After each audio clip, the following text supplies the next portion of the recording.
Hey, welcome to Grandma Nan's Log. Today is December 4th, 2008, and this is part 2 on fear. Oh, that's a scary word, isn't it? George Lucas says when you start heading down the paranoia side, the fear side, you're in the black, you're in the dark, you're on the wrong side of a good life. A good life is in the light. So stay on the light side and enjoy the humor of what humor can do for us. And we're talking about attitude, of course. That's what it's about in the name of altered consciousness. In a real world, drugs would be in the drugstore. Sugar, coffee, tea, tobacco, pharmaceutical drugs, non-pharmaceutical drugs. What other drugs are they? They all should be there. Can't you just see a drugstore with all the drugs in it? Nothing else but drugs. All the sugar, lots of food with sugar in it. All the tobacco, that's got sugar in it. All the colas, cokes, sodas, fruit juices, they all got sugar in them.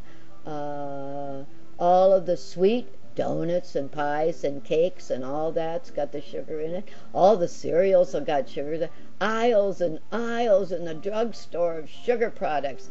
And then there's tobacco products. And then there's tea products and coffee products and chocolate products. Oh my God, the chocolate industry. All addictive drugs before we ever get to the real drugs, right? The ones that drugstores were meant for. Got lost in the shuffle somewhere. Now those drugstores don't even have the real drugs in them. If you order a real drug because you got a prescription for it, you got to wait 2-3 days while they get it. Well, you wonder who the hell's got the drugs. If the drugstore doesn't have the drugs, the pharmaceutical, that's PHARM, if they don't have the drugs, who the hell has got the drugs? And where do they come from that we're waiting for them? Do they wait until they get an assurance that we can pay for it before they order it from the drug company that makes it? Oh, come on. There's got to be somebody sitting on the drugs outside every drugstore. And somebody's keeping all those boxes of Cheerios somewhere. Makes you wonder, doesn't it? And we haven't even talked about the real drugs, the ones that really kill. I mean, sugar's bad enough. Tobacco kills. Alcohol kills. But what about all those other guys that are the replacements for what they gave me when I was 12? Morphine for polio damage. I tried morphine lately just to see if I couldn't use the morphine since that was legal in comparison to the marijuana that isn't. And I couldn't stand the morphine. It didn't appear to me to be the real stuff like I got 20, 30, 40 years ago. When they put morphine into a special category where doctors were afraid to prescribe it anymore, they left me on a lurch. After 24 years of hooking me on the stuff, then they said, well, here, try this.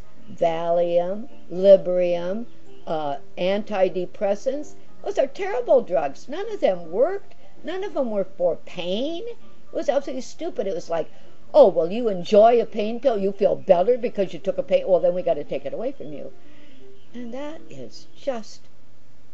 Who is it that makes these stupid decisions? Who is it? Let's find out their name and put a sign in their yard or something. I mean, we have got not only that, but here's another idea. How about let's find another job for the people who are against, the people who want to get violent against people who are passive, like marijuana smokers. Let's get them a job. They could be a CEO of a bullet-making factory in China. Let's ship them over there and let them do their thing because we're not proud of them, the haters. Who can be proud of a hater? Not me. I've probably gone over my time. Oh, I'm at 4 minutes and 42 seconds, so I got a couple more lines to say. I think we should not only keep drugs in the drugstore, but we should keep violence on the violence island or a country. I mean, not the Jews weren't violent, but they gave Jews a country, so how about giving the violent people a country? All the Ku Klux Klan and everybody else that hates, they can go live in this country where they'll be with like kind that like to hate, and they can shoot bullets at each other all day long and have a factory making bullets and guns and all that in their country. They don't have to bring it to our country.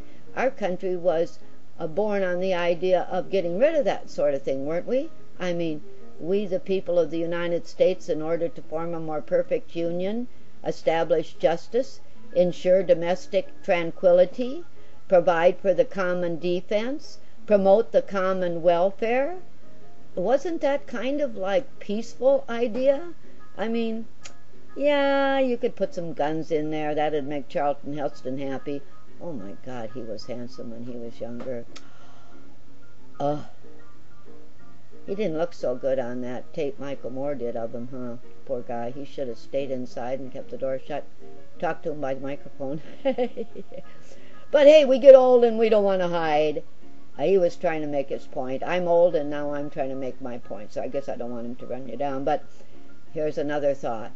Pretty soon, everybody will be wearing dog tags. Remember the dog tags? Dog tags. Therefore, to put all of your drugs on the dog tag, so if anything happens to you, everybody will know what drugs you're on so they can help save your stupid life, right?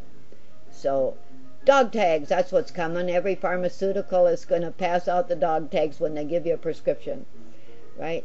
And then another thought is every road, and now we're going to get more reconstruction, right? I got to watch the time now. Should be divided. Every single road should have a divider in it. There's no way you can go across the center line and kill somebody. There's no way you can hit another car which goes across the center line and kill somebody. Dividers on every road. I demand it for our new WPA coming up. If you don't know what WPA is, ask your grandmother. Hospitals. Hospitals are too big and too unified in one place. Hospitals need to be made much smaller, tiny, tiny, tiny little hospitals all over the place. Every park should have a hospital in the middle of it, and that would eliminate the problem of